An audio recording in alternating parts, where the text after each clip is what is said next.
2.5 minutes each. Thank you, Laska and Corlin. Thank you, Minister.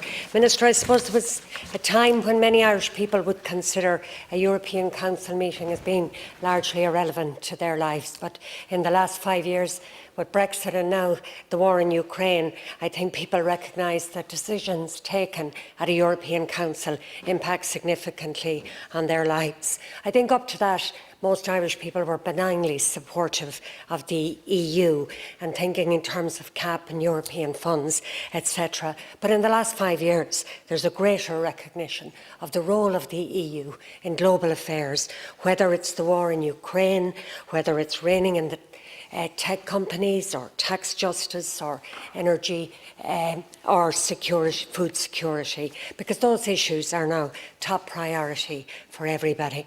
And I think in that context, we're maturing as a country in our relationship with the EU.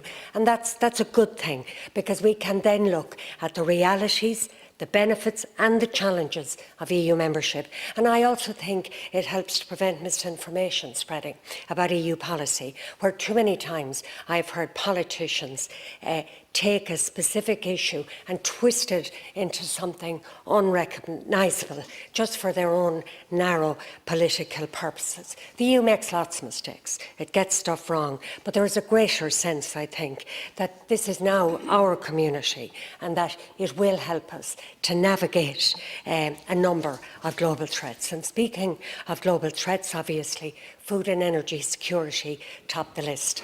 As Deputy Holland said, we had a good discussion today on food security at the European Affairs Committee, and a number of the Council proposals I agree with, but it was pointed out that land-based transport not only will perhaps deliver about 50% of what we need, but there will obviously be greater costs there. And the issue of the significant increase in cost of importation of fertilisers was raised, and that certainly is a matter that needs action from government.